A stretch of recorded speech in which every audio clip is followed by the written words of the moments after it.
Hello नमस्कार दर्शकों, झनक सीरियल में आप सभी का स्वागत है। आज के एपिसोड में जहाँ पे हम देख रहे होते हैं, झनक जो होती है वह ऋषि से रिक्वेस्ट करती है कि शहरी बाबू प्लीज़ मुझे पढ़ने दीजिए।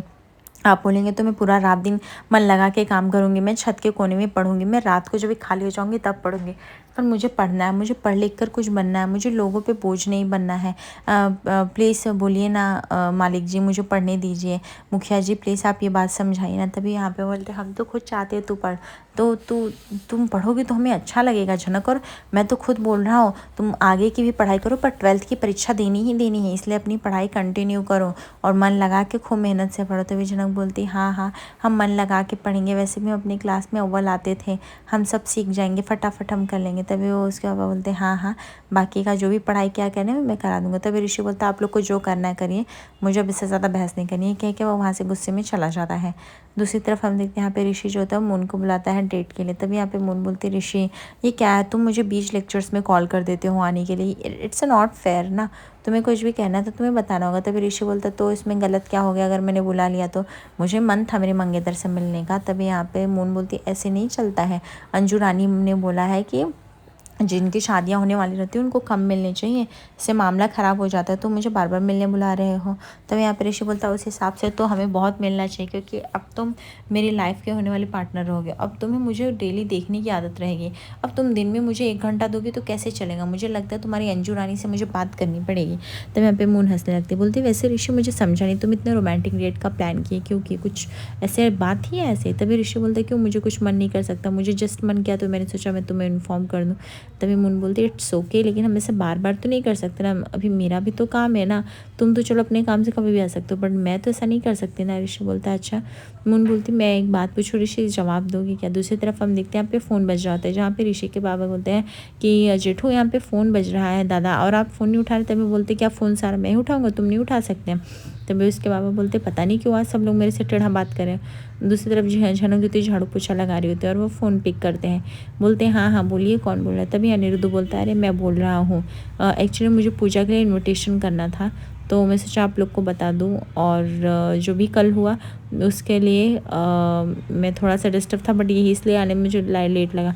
तभी यहाँ पे ऋषिक बाबा इस बात को संभाल नहीं पाते, बोलते क्या हुआ कल की वजह से तो मुझे भी पता है कि काफ़ी गलत हुआ, लेकिन हम कैसे बोले। दूसरी तरफ फिर जैसे जेठू यानी उसके दादा फ़ोन लेते हैं, बोलते हैं हाँ आप बताइए अनिरुद्ध जी। अनिरुद्ध जी बोलते हैं कि कल जो भी हुआ वो ठीक नहीं था। तभी उसको बोलते हैं हाँ हाँ पता है कल ठीक नहीं है, और उसने माफ़ी भी मांगी थी, पर क्या करे उसको कुछ ज़्यादा पता ही नहीं है ना, तो इसलिए ऐसा हो गया। अभी अगली बार से ऐसा कुछ नहीं करेगी, हम उसके लिए काफ़ी शर्मिंदा है, हम क्या करें।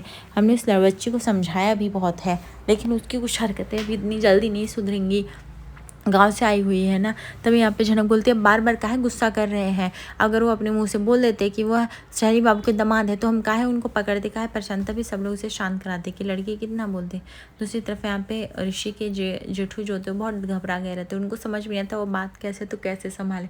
वो बोल देते हाँ हाँ ठीक है आप जो बोलेंगे करेंगे, इससे आप शादी मत तोड़ेगा। तभी अनिरुद्ध बोलते शादी तो नहीं तोड़ूंगा, लेकिन हाँ मैं कुछ चीज़ों से अपसेट तो हो ही सकता। तभी यहाँ पे ऋषि की माँ जो होती है वो भी झनक को इशारा करती है शांत रहो, तुम ज़्यादा बड़बड़ मत करो, लोगों की बात सुन के लो। ऋषि के बाबा भी समझाते हैं तुम थोड़ा 2 मिनट भी किसी की बात सुन नहीं सकती हो क्या, थोड़ा पेशेंस ला के रखा करो, जब देखो तब अपना मुँह बनाना चालू होता रहता है तुम्हारा। तभी यहाँ पे जैसे ऋषि के बाबा से बात होती जेठू का, तब फिर उसके बाद उनको काम डाउन लगता है, उनको लगता है कि वो लोग सिर्फ भड़का रहे थे, मतलब अच्छी असली बात तो ये हुई। और उसके बाद वो अनिरुद्ध जी बोलते हैं कि जो डाकू था आपके घर में फूल उसको भी लेके आना स्पेशली, क्योंकि उस वो तो मुझे और भी पसंद है, वो बच्ची काफ़ी अच्छी और सच्चे दिल की है, इसलिए प्लीज़ आप ये बात मत भूलिएगा। तब दूसरे जैसे है उसके जेठू जो तो कॉल रख देते, घर में सब लोग इकट्ठा हो जाते हैं कि ऐसी कौन सी बात हुई है जो जेठू बात करके इतनी शॉकिंग में चले गए हैं, और वो लोग अपना सिर्फ काम कर रहे हैं। हम अभी यहाँ पे जनक बोलती है कि क्या हुआ बताएंगे भी। दूसरी तरफ यहाँ पे मून बोलती है कि ऋषि तुम प्रॉमिस करो तुम मुझसे कभी भी कोई भी बात नहीं छिपाओगे।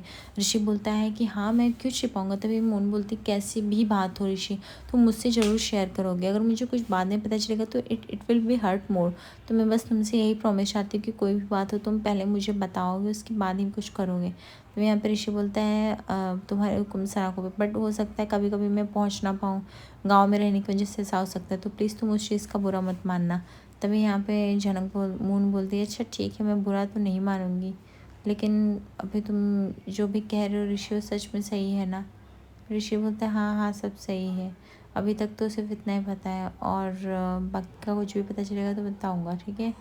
तभी यहाँ पे हम देखते हैं कि ऋषि और उसकी गर्लफ्रेंड यानी अदिति जो होते हैं वो बोलते निकलने वाले होते हैं। तभी यहाँ पे वो बताते हैं कि अनिरुद्ध जी ने कहा इस डाकू को लेके आने के लिए डाकू सिटी। अभी पता नहीं कैसे लेके जाऊँगा, मुझे तो ये नहीं समझ में, इतनी बड़ी आफत की पुड़िया बुला ली। तभी झनक बोलती ही भगवान, मैं तो क्या क्या सोच कर डरने लगी थी, और ये तो अपने घर पे ही बुला रहे हैं, समझ में नहीं आ रहा कैसे करेंगे क्या करेंगे। अभी यहाँ पे बोलते हैं कि अब पता नहीं इसको लेके जाएंगे तो क्या नया सीन और क्रिएट होगा। तो यहाँ पे जनक बोलती है वो मुखिया आप बार बार ऐसे क्यों बोल रहे हैं, क्या सीन क्रिएट, मतलब क्या मैं सीन क्रिएट करूँगी। तो बोलते हैं ऐसे अनिरुद्ध जी तो बोले तो एकदम डरा दिए थे, लेकिन तुम कल डाकू महाराज जो है सन की महाराज तैयार रहना, ठीक है, और अच्छे से रेडी होना, और भगवान के लिए वहाँ पे कोई भी गड़बड़ मत करना, ऐसी गड़बड़ मत कर देना जिसकी वजह से मैं शर्मिंदा होना पड़े। ऋषि की माँ बोलती है कि हाँ दादा वो कर लेगी, और बाकी का भी मैं काम उसको बता ही रही हूँ, आप जाने दीजिए ना इस बात को। तभी हम देखते हैं कि वह ज्योति ऋषि की माँ उसकी तरह संभालती इस बात को, लेकिन वहाँ पे उसके जेठू बोलते हैं कि आपको भी पता है शहर से कोई आए रहे घूमे तो उसके कितने पैसे लगते हैं, ये सब बात आप जानती हैं अच्छे से। तभी यहाँ पे पाल बोलती है कि क्या हुआ दादा, आप तो मुझे कितना डरा ही दिए थे, आप सच में से बात करे थे और मुझे लगा कि सच में से अनिरुद्ध जी ने कुछ कह दिया रहेगा। तभी यहाँ पे उसके जेठू बोलते हैं ऐसे कैसे कह देंगे, अनिरुद्ध जी काफ़ी पहले से भी समझदार हैं। हाँ हालांकि बड़े घर में जन्म हुआ, लेकिन उन्हें हर चीज़ें समझ में आती हैं, काफ़ी डाउन टू अर्थ है, हर चीज़ समझती है।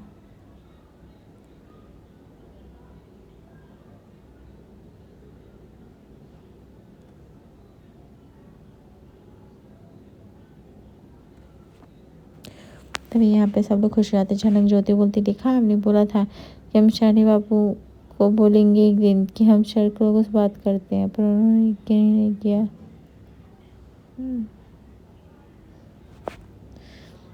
आज रात के तभी हम देखते हैं कि झनक ज्योति यानी उसकी मनोतन खाना खा रही होती कि अचानक से उसे झनक की आती है और इंडिविजुअली रोने लगती। तब उसकी सखी जो होती है समझाती है।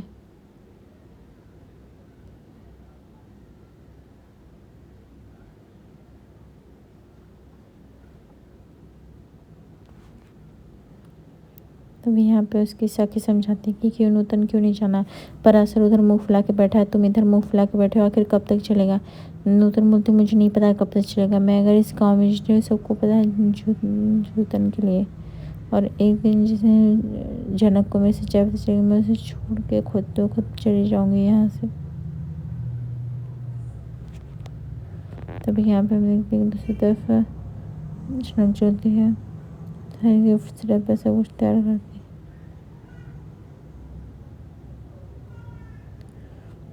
आज इसको देखें अंदर से वो काले एकदम मस्ती, जहाँ पे वो अपने दादू का बार बार चश्मा लेके भागते रहते हैं, जहाँ पे उसकी दादी का फिर बार बार शांत कराने की कोशिश करते हैं, बट बच्चे जो थे वो आउट ऑफ कंट्रोल हो जाते हैं।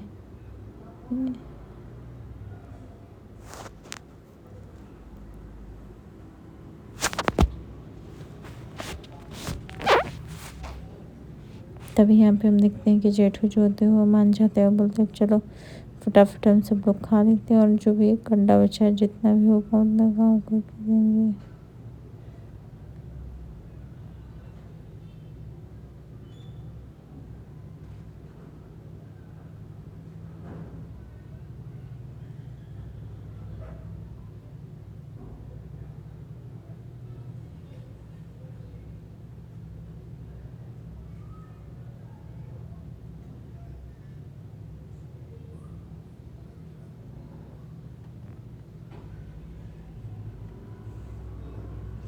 काजू बादाम आपस में लड़ रहे होते, तभी यहाँ पे उसके जेठू जो थे संभालते हैं और बोलते हैं अब आगे से कोई भी लड़ाई नहीं करेगा। तभी काजू बोलती है अच्छा ये बात आपको कैसे पता, और अगर हमको बीमारी हो रही होगी तो कैसे पता चलेगा।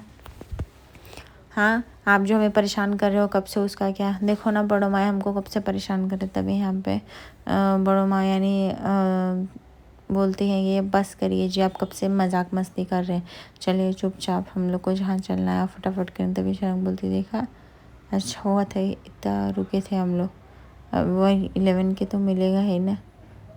दो बार एक बार आपको 10 है मुझे। आज रात कैप्सूल में जहाँ पे ऋषि जो था झनक को काफ़ी झाड़ता है, उसकी इंसल्ट करता है। कैप्सूल बनी दर्शक को लाइक